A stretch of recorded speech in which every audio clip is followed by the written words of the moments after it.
नमस्कार दोस्तों। एक बार फिर मेरे YouTube चैनल में आपका स्वागत है और मैं हूं अमित सिन्हा।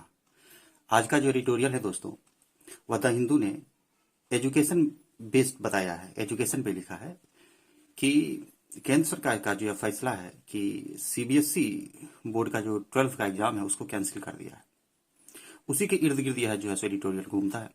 इसमें यह बताया गया है कि किस तरह से जो स्टूडेंट्स, पेरेंट्स और स्कूल्स काफी एनेक्सियस हैं, है ना, कि काफी चिंतित हैं एग्जाम को लेकर। तो उस चिंता को थोड़ा सा कम करते हुए इस एग्जाम को कैंसिल किया गया है। और इसमें यह बताया गया है कि किस तरह से कोविड का जो है सेकेंड वेव है वो हमारे एग्जामिनेशन पैटर्न को पूरी तरह से डिस्टर्ब कर दिया है, बाधित किया है, और उसका क्या क्या जो है सो इफेक्ट जो है सो हमको देखने को मिल रहा है। दूसरी बात इसमें है कि इसमें यह भी बताया गया है कि एग्जाम बाधित होने के कारण जो है सो कैसे नीट का, जेई का एग्जाम जो है सो उस पर इसका इम्पैक्ट पड़ रहा है, और जो है सो और फिर एक नया प्रॉब्लम जो है सो क्रिएट हो रहा है, या सरकार के लिए बहुत बड़ा चैलेंज हो गया है। साथ ही इसमें यह भी बताया गया है दोस्तों कि ब्रिटेन में जो है सो क्या सिस्टम है, ब्रिटेन कैसे इस समस्या को हैंडल कर रहा है। ब्रिटेन में कहा गया है कि ब्रिटेन में जो है सो अपने स्कूल में अपने बच्चों को पढ़ाने के लिए 100 घंटा जो है सो अतिरिक्त जो है सो ट्यूशन की व्यवस्था की गई है, ताकि जो गैपिंग है उसको मेंटेन किया जाए और क्वालिटी एजुकेशन जो है सो प्रोवाइड किया जाए। तो इसी के इर्द गिर्द जो है सो घूमता है, थोड़ा सा कोविड-19 का चर्चा किया गया है, एजुकेशन का है। तो आइए दोस्तों, हम लोग इसी के बारे में डील करते हैं। और मैं कहना चाहूंगा कि आपको यदि मेरा बताने का पैटर्न अच्छा लगता है तो जरूर सब्सक्राइब करें, लाइक भी करें, ताकि मुझे पता चल सके कि मैं जो बता रहा हूँ मैं सही बता रहा हूँ। और फ्रेंड्स को भी शेयर करें, कमेंट भी करें, ताकि मैं अपने आप को एक अच्छे वे में जो है सो ढाल सकूं। दूसरी बात है दोस्तों कि हो सकता है कि अभी आपको उस तरह से सुविधा नहीं प्राप्त हो रहा हो, लेकिन मेरा प्रयास है कि बहुत जल्द जो है सो ऑन स्क्रीन जो है सो, ऑन बोर्ड जो है सो मैं आपको सारा सुविधा जो है सो उपलब्ध कराऊं। तब तक जो है सो आप सिर्फ कंटेंट पर ध्यान दें, जो भी प्रॉब्लम है उसको एडजस्ट करके जो है सो पढ़ने का प्रयास करें। तो ठीक है दोस्तों, स्टार्ट करते हैं। आज का एडिटोरियल है ये 3/6/2021 का। देखिए दोस्तों, इसमें कहा गया है एग्जाम फियर के बारे में कि एग्जाम का क्या फियर है ना, क्या एग्जाम का भय है, डर है। On class 12th exam cancellation, कि 12th क्लास का जो एग्जाम कैंसिलेशन हुआ है उसके बारे में। द सीबीएसई क्लास 12 एग्जाम, यहां से यहां तक एक सब्जेक्ट है, हैज बीन कैंसिल्ड, उसको कैंसिल किया गया है। दोस्तों हैज बीन कैंसिल्ड यह पैसिव वॉइस है। किसका पैसिव वॉइस है? तो सब्जेक्ट प्लस हैज या have plus V3 plus object, ये एक्टिव है। और इसका पैसिव सब्जेक्ट प्लस हैज या have plus been plus V3 plus object. आपको पता ही है कि पैसिव बनाने में सब्जेक्ट हमारा ऑब्जेक्ट बनता है, और ऑब्जेक्ट हमारा क्या बन जाता है? सब्जेक्ट बन जाता है।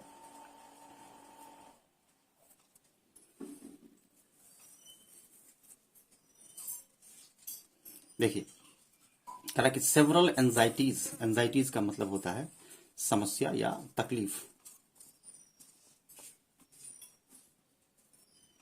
Several anxieties faced by students, कई तरह के जो एंजाइटीज हैं फेस्ड बाय, किसके द्वारा faced? Students, parents and schools have been calmed by the decision. Have been ये भी पैसिव में बनाया है दोस्तों, है ना। तो ये हैव जो है हेल्पिंग वर्ब, इसका जो सब्जेक्ट है वो एंजाइटीज है ना। क्या कम हुआ है? तो एंजाइटी कम हुआ है। Have been calm, calm means होता है शांत करना या कम करना, शांत करना। By the decision to cancel the central board of secondary education class 12 examination. By the decision to cancel, क्या डिसीजन? टू कैंसिल करने का। तो सीबीएसई का 12th क्लास का जो एग्जामिनेशन है उसको कैंसिल करने का।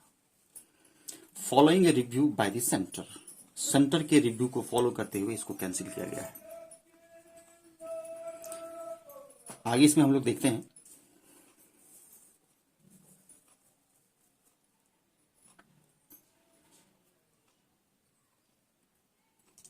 कह रहा है कि सेकेंड बाय दी, थोड़ा सा यहां से दोस्तों लाइन को थोड़ा सा अच्छा और कॉम्प्लिकेशन बना के दिया गया है। सेकेंड मीन्स होता है हिल जाना, इसको हम ये भी कह सकते हैं कि डिसरप्ट हो जाना, है ना। सेकेंड बाय दी कार्नेज, बड़ा ही अच्छा शब्द। कार्नेज का मतलब होता है नरसंहार। या वायलेंस भी कहते हैं, VIOLENC, वायलेंस। ब्राउट मतलब लाया जाना।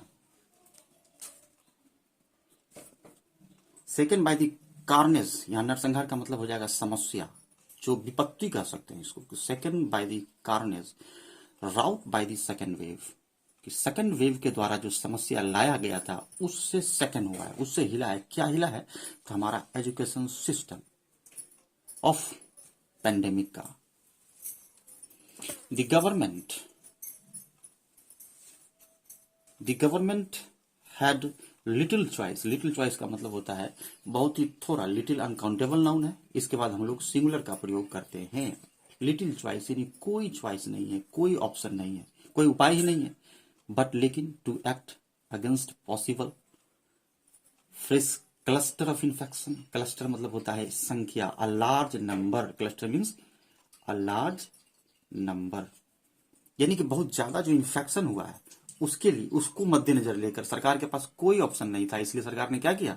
एग्जाम को कैंसिल कर दिया। ऑल्दो, हालांकि, दैट विल मीन, इसका मतलब होगा considerably limited opportunity for student. कितना बढ़िया बात कह रहा है कि इसका मतलब यह है कि स्टूडेंट के पास अपॉर्चुनिटी काफी लिमिट है, वो एग्जाम ही नहीं दे पाएंगे तो अपॉर्चुनिटी कैसे बिल्डअप होगा, है ना। होप्स फॉर प्रेडिक्टिबली, ये एडवर्ब है दोस्तों, इसका मतलब होता है एक्सपेक्टेड, जो अनुमान हम लोग लगाते हैं।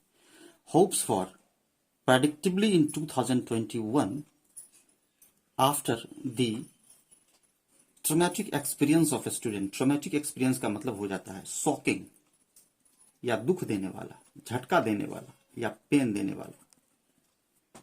Hopes for predictably in 2021 after the traumatic experience of students all through last years, यानी ऑल थ्रू मतलब पूरे प्रोसेस के दौरान, यानी लास्ट ईयर के दौरान जो भी ट्रोमैटिक एक्सपीरियंस यानी शॉकिंग एक्सपीरियंस विद्यार्थियों के द्वारा झेला गया है ना। हैव बीन, बड़ा ही अच्छा शब्द है, हैव बीन डस्ट बाय। किसको डस्ट किया गया? देखिए हैव बीन ये वर्ब है, इसका सब्जेक्ट होप्स है, आशा। Have been dashed, subject hopes, इसके लिए वर्ब हैव बीन। डस्ट का मतलब होता है डैमेज करना या हिट करना, प्रभावित करना भी कहते हैं इसको, प्रभावित करना।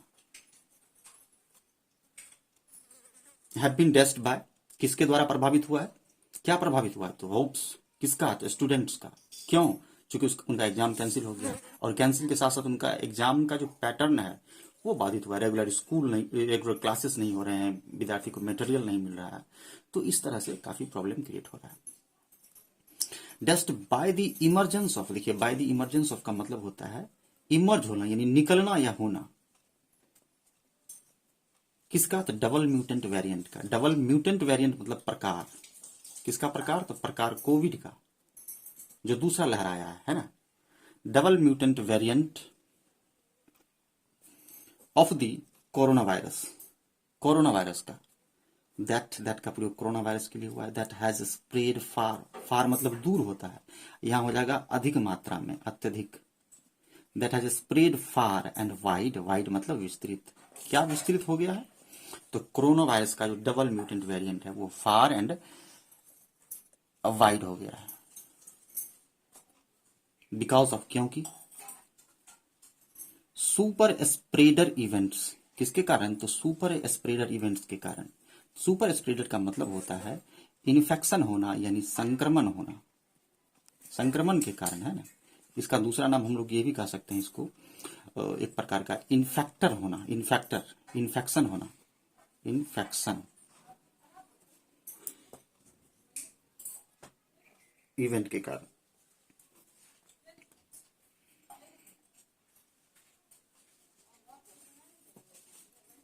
आगे देखते हैं दोस्तों। The government and prime minister Narendra Modi, subject दो हो गया, गवर्नमेंट और प्राइम मिनिस्टर, इसलिए यहां पर वर का प्रयोग किया गया है। वर ऑब्वियसली एनेक्सियस, वो क्या थे? काफी एनेक्सियस थे। कौन कौन एनेक्सियस थे? तो नरेंद्र मोदी और जो हमारा गवर्नमेंट है, to be seen as acting यानी उनको एनेक्सियस देखा गया एज एक्टिंग डिसिसिवली। डिसिसिवली का मतलब होता है सोच समझकर इफेक्टिव तरीके से, यानी effectively acting decisively on the examination question. Examination question यानी एग्जामिनेशन के प्रश्न पर जब जो है सो कदम उठाती है सरकार तो काफी एनेक्सियस नजर आती है। कौन? तो प्राइम मिनिस्टर, गवर्नमेंट कि अब क्या करें, हमारा तो एजुकेशन सिस्टम बड़ा बाधित हो गया है भाई, है ना। उसके बाद कह रहा है कि after a long phase of, यानी लंबे कार्यकाल के बाद डिथरिंग, है ना। डिथरिंग का मतलब होता है एनेक्सियस, चिंतित या निष्कर्ष लेने में परेशानी होना, मतलब समझ में नहीं आना, कंफ्यूजन की स्थिति में कि क्या करें भाई, नहीं करें, confusion. After long phase of dithering in formulating a national response, कि नेशनल रिस्पॉन्स जो हम बना रहे हैं कि एग्जाम कैंसिल करेंगे, सभी तरह का एग्जाम्स कैंसिल हो गया, कॉम्पिटिटिव एग्जाम पर भी काफी इसका इफेक्ट हुआ है, कैलेंडर जो है सो उसका आगे पीछे होते रहता है, होना भी स्टार्ट हो गया है।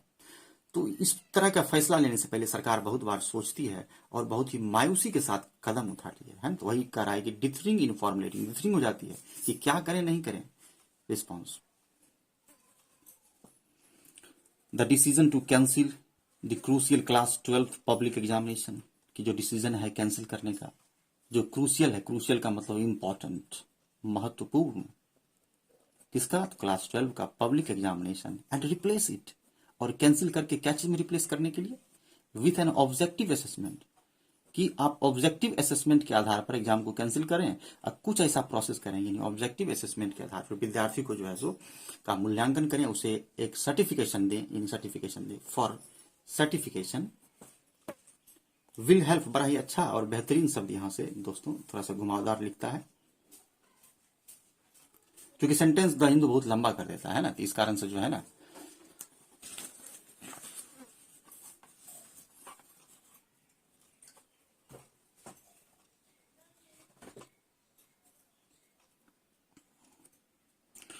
Certification will help boards of education in states to move in the same direction. कह रहा है कि यह जो डिसीजन है कैंसिल करने का एग्जाम को और उसको रिप्लेस करके ऑब्जेक्टिव असेसमेंट करने का, सर्टिफिकेशन का, यह मदद करेगा boards of education in states, कि राज्यों को भी यह प्रोत्साहित करेगा कि भाई जब केंद्र सरकार इस तरह का कदम उठा रही है कि शिक्षा व्यवस्था के लिए, कि इससे निपटने कोविड-19 के दौरान थोड़ा सा हैंडल करने के लिए, तो क्यों ना राज्य सरकार भी इस पर कदम उठाए। तो वही कहना चाह रहा है कि हो सकता है कि राज्य सरकार भी इस जो यह जो एक प्रकार का फॉर्मेट है उसको फॉलो करे।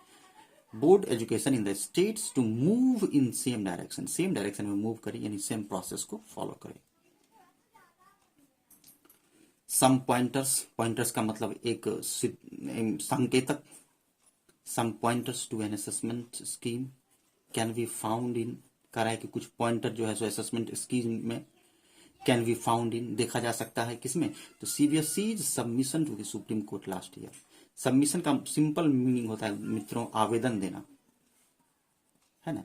एक प्रकार का आप जो आवेदन देते हैं ना, यानी प्रपोजल या डॉक्यूमेंट जो देते हैं, उसके लिए कहा रहा है कि कुछ पॉइंटर ऑफ असेसमेंट आप देख सकते हैं, असेसमेंट स्कीम का कुछ एक संकेत देख सकते हैं, जिसे कि सीबीएसई ने अपने आवेदन में सुप्रीम कोर्ट को लास्ट ईयर में दिया था, कि सीबीएसई ने कहा था कि इस तरह का बात है, हम लोग ऐसा कर रहे हैं, तो ये रहा मेरा सबमिशन रिपोर्ट।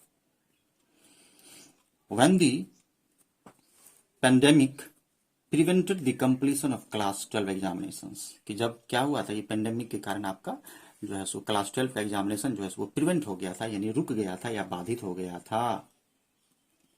बाधित होना, prevented completion of class 12 examination, 12 examination को कंप्लीट होने में, यानी कि वो एग्जाम ही नहीं हो पाया था।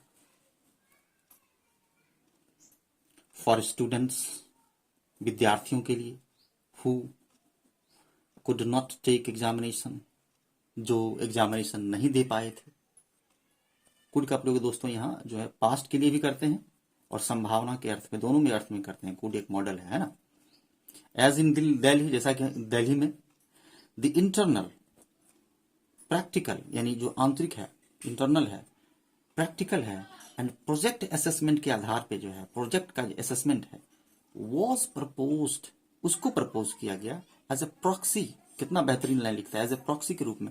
प्रॉक्सी का मतलब होता है दोस्तों अल्टरनेटिव, यानी दूसरा उपाय करना, दूसरा उपाय होना, यानी एज ए प्रॉक्सी के रूप में टू अराइव एट रिजल्ट्स, किसी रिजल्ट पर, यानी कि इसका एक दूसरा उपाय यानी प्रॉक्सी के रूप में, to arrive at results with an option to improve performance, कि आपको परफॉर्मेंस इंप्रूव करे इस ऑप्शन के साथ, एट ए सब्सिक्वेंट, सब्सिक्वेंट का मतलब एक के बाद एक, लगातार या क्रमबद्ध भी कहते हैं, subsequent examination,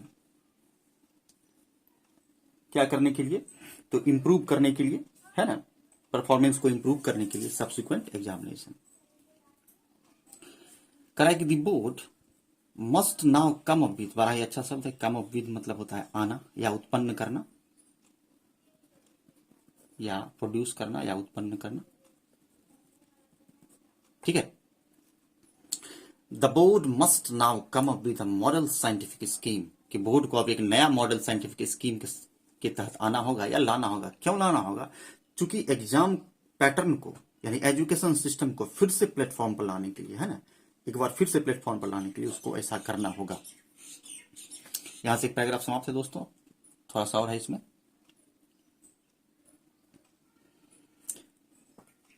the decision, the है यहां पे, the decision to cancel the examination in 2021, कि 2021 में जो एग्जामिनेशन को कैंसिल करने का जो डिसीजन है, may have resolved a tricky issue, कह रहा है मे हैव, मे के बाद हैव प्लस V3, संभावना करना, ऐसा मतलब हो सकता है ना, मे हैव रिजॉल्व किया होगा या किया है, प्रिकी इशू, प्रिकी इशू का मतलब हो गया, प्रिकी मतलब होता है चुभने वाला, कांटेदार, चुभने वाला, स्पाइकी भी कहते हैं इसको। जो प्रिकी इशू है यानी कि सबसे जो तकलीफ दे इशू है उसको यह रिजॉल्व कर सकता है एग्जाम को कैंसिल करना। बट, लेकिन मैं बता चुका हूं दोस्तों कि बट लगने के बाद जो है सो किस तरह का सेंटेंस इस्तेमाल करते हैं हम लोग, फॉर्मेट, तो प्लस और माइनस का फॉर्मेट हम लोग इस्तेमाल करते हैं, प्लस और माइनस का फॉर्मेट हम लोग जो है सो इस्तेमाल करते हैं। But the question of national entrance examination, अब कह रहा है कि नेशनल एंट्रेंस एग्जामिनेशन का जो सवाल है, सच एज जैसे NEET and JEE, need to be address, इसको एड्रेस करने की आवश्यकता है, इसको हल करने की आवश्यकता है। मैं बता चुका हूं मित्रों स्टार्टिंग में ही, जब मैं जिस्ट बता रहा था तो उस टाइम की इस तरह का प्रॉब्लम जो है सो क्रिएट हुआ है, आखिर इस एग्जाम को कैसे लें, हमारा तो बात ही चल रहा है। सबसे महत्वपूर्ण importantly, the centre must recognise, recognise means होता है पहचान करना, मस्ट यहां नसीहत दे रहा है कि अवश्य होना चाहिए, must recognise the major factors, कि केंद्र को मेजर फैक्टर को रिकग्नाइज करना चाहिए, सच है जैसे नॉन अवेलेबिलिटी, यहां से टॉपिक थोड़ा सा बदल दिया, यहां तक बात किया कि डिसीजन लिया है, इस तरह का काम किया गया है, एजुकेशन सिस्टम बाधित हो गया है, दूसरा इसको जो है सो मॉडल साइंटिफिक स्कीम के तहत है जो बोर्ड को आना चाहिए, तो इस तरह की बात है। अब यहां से क्या कह रहा है कि सबसे फैक्टर जो है जैसे नॉन अवेलेबिलिटी ऑफ, उपलब्धता, यानी इसको कह सकते हैं उपलब्ध नहीं होना, है ना, उपलब्धता ऑफ इनफ मीन्स पर्याप्त, वैक्सीन डोज, सबसे बड़ा फैक्टर है कि आपके पास वैक्सीन डोज उपलब्ध नहीं है। यदि आप ढंग से वैक्सीनाइजेशन कर देते तो आप जो है सो लॉकडाउन को तोड़ने में सक्षम हो पाते, है ना, आप डील करने में सक्षम हो पाते। Absence of a systematic vaccine coverage plan, absence of मतलब कमी होना, a systematic vaccine coverage plan की कमी होना, है ना, अनुपलब्धता यानी non availability of vaccine dose का होना, और पुअर अंडरस्टैंडिंग का होना। पुअर अंडरस्टैंडिंग मतलब कि उतना गहरा समझ नहीं होना। अब दोस्तों यहां से आगे बात करेगा कि हमारे यहाँ जो कोविड-19 का जो वेरिएंट है, जो प्रकार है वायरस, उसका ठीक से पता नहीं चल पा रहा है, कब कैसे कहाँ फैल रहा है, लेकिन ब्रिटेन में पता चल रहा है। तो इस तरह से यहाँ पर कटाक्ष करते हुए इसको द हिंदू एक जो है सो लास्ट में एडवाइस के साथ इसको एंड कर देता है। एंड पुअर अंडरस्टैंडिंग, उतना अच्छा समझ नहीं है, ऑफ वायरस वेरिएंट की, किस तरह का वायरस है, आखिर सेकेंड वेव फर्स्ट वेव जो भी आया वो वेरिएंट किस तरह का है, are spreading, where virus variant spreading, contributing, spread means फैलना, contributing to the second wave को कंट्रीब्यूट कर रहा है, यानी सेकेंड वेव का नाम दिया है उसको। एंड मे मतलब संभावना, इनफैक्ट संभावना है कि फैक्ट में, वास्तविकता में, कॉज अ थर्ड, संभावना है कि तीसरा लहर भी आ सकता है। क्यों आ सकता है? क्योंकि आपके पास अंडरस्टैंडिंग है नहीं कि वायरस का वेरिएंट किस तरह से फैल रहा है, आपके पास प्रॉपर अंडरस्टैंडिंग का अभाव है। उदाहरण के लिए फॉर इंस्टांस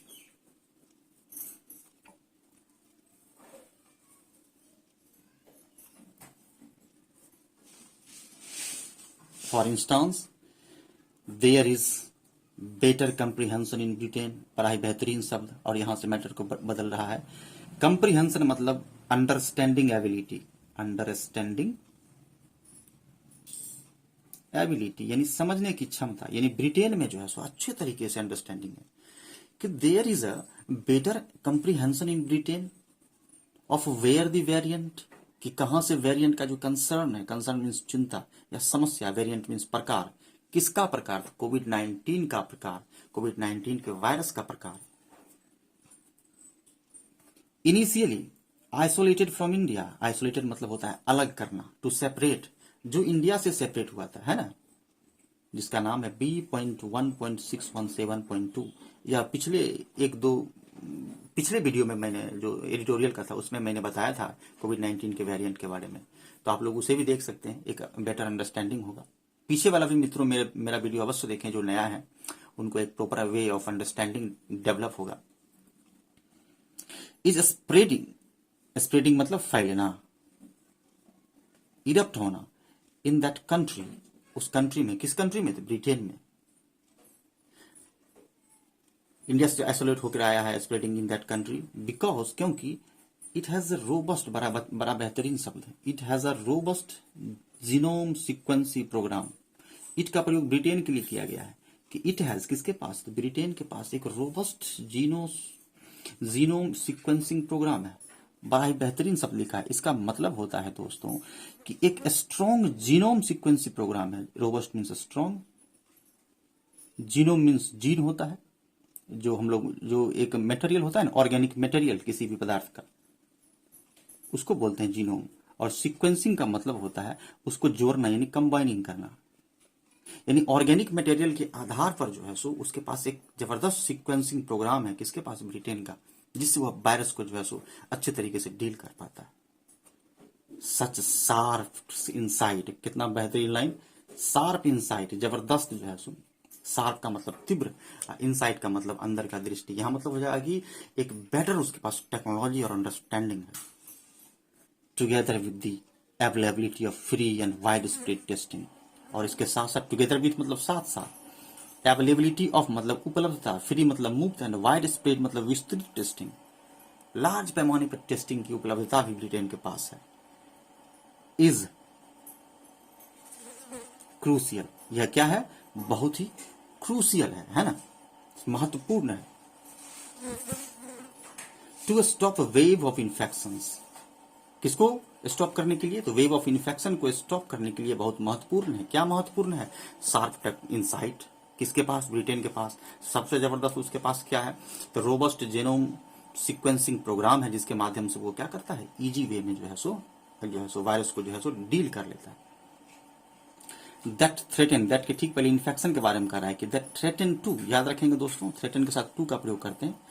हॉबल द कंट्री, हॉबल का मतलब होता है इंजर्ड करना या जख्मी करना, इंजर्ड करना या बाधित करना, इसको इंपेयर करना भी कहते हैं, इंपेयर करना।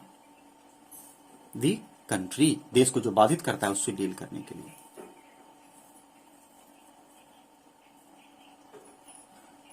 The plight of students, students का जो प्लाइट है, प्लाइट का मतलब दर्द या दुख। जाहिर सी बात है कि स्टूडेंट का दुख एक स्टूडेंट ही समझ सकता है जो उस कंडीशन से गुजरता है। विच इज इंगेजिंग गवर्नमेंट्स, जो सरकार को इंगेज कर रही है, या इंगेज करने का मतलब होगा व्यस्त कर रही है। Has to become a top priority, top priority हो गया। हैज का प्रयोग किसके लिए किया गया है? प्लाइट के लिए। ये सब द हिंदू का कला है दोस्तों, सब्जेक्ट कहीं रहता है, वर्ब कहीं रहता है ना। Has to become top priority, top priority बन गया है। Singapore has just approved, Singapore ने जस्ट अप्रूव्ड किया है mRNA वैक्सीन। mRNA एक वैक्सीन का प्रोसेस है, एक नया टाइप का जो है ना वैक्सीन है, new type of vaccine coverage. Singapore के पास है, ब्रिटेन के पास है, हमारे पास भी तो होना चाहिए ना। For children 12 years and older, 12 साल के बच्चों के लिए या उससे जो ज्यादा, उससे थोड़ा सा जो ओल्डर है उसके लिए भी जो है सो mRNA वैक्सीन की कवरेज की उपलब्धता किसके पास है या अप्रूव किया है सिंगापुर ने, जैसा कि यूएस ने किया, जस्ट एज द यूएस किया था।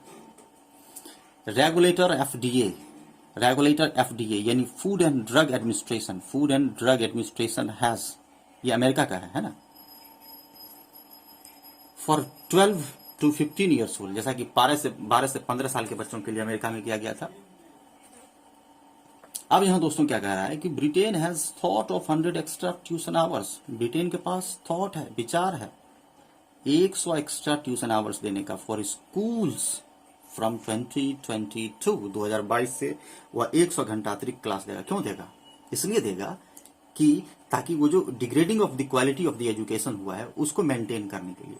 अभी तो बच्चे पढ़ नहीं रहे हैं स्कूल में ना क्लास में, तो उनका तो एक लेवल डाउनफॉल होते जा रहा है ना। There can not be an interminable का मतलब होता है लंबा या लॉन्ग, या बोरिंग या एनोइंग, बोरिंग करने वाला कह रहा है। यहां से नसीहत देता है द हिंदू कि there can not be an interminable wait, इसके लिए एक लंबा वेट करने की जरूरत नहीं है फॉर वैक्सीन के लिए। अब बेहतरीन शब्द टू ट्रिकल डाउन। देखिए ट्रिकल डाउन एक इकोनॉमिकल टर्म है, इकोनॉमिकल सिद्धांत है। एक इकोनॉमिस्ट ने कहा था, बहुत फेमस इकोनॉमिस्ट ने कहा था कि यदि हम लोग समाज के किसी उच्च वर्ग को शिक्षा देते हैं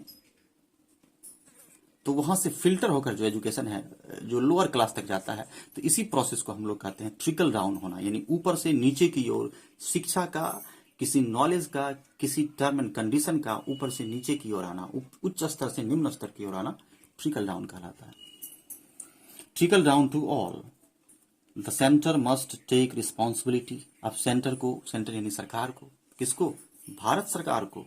centre must take responsibility to provide them का मतलब उनको, बच्चे के बारे में बात कर रहा है, टू एवरीवन इंक्लूडिंग स्टूडेंट्स, है ना। The centre must take responsibility to provide them to everyone, सभी तरह का सुविधा जो है सो आप दीजिए, इंक्लूडिंग स्टूडेंट्स, विद्यार्थी को शामिल करते हुए। क्या क्या सुविधा दीजिए? तो वैक्सीन की सुविधा दीजिए, एक्स्ट्रा क्लासेस की सुविधा लगाइए। इस तरह से आप जो है सो ऑर्गेनाइज कीजिए ताकि जो है सो एजुकेशन स्टैंडर्ड को मेंटेन किया जा सके, ताकि बच्चे अच्छे तरीके से पढ़ सकें और एग्जाम का जो पैटर्न है वो भी अच्छे तरीके से फॉलो हो जाए। ऐसा नहीं कि इस कारण से पूरा एग्जाम बंद कर दें आप।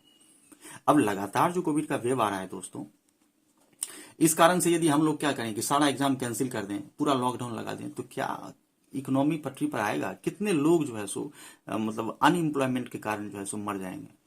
बहुत बड़ा एक क्या सकते हैं, एक प्रकार का मतलब हैवॉक हो जाएगा, पैनिक हो जाएगा। तो ये सब बहुत तरह की समस्याएं हमारे यहाँ देखने को मिलती है जिस पर द हिंदू कटाक्ष करता है। तो आई होप कि दोस्तों आप लोगों को अच्छा लगा होगा। एक बार मैं फिर कहना चाहता हूं कि एक कहावत है अंग्रेजी में कि डोंट जज a book by its cover, कि डोंट जज a book by its cover, कि किसी भी पुस्तक को आप उसके कवर से जज नहीं कर सकते जब तक कि आप उसे पढ़ेंगे नहीं कि उसके अंदर कंटेंट कैसा है।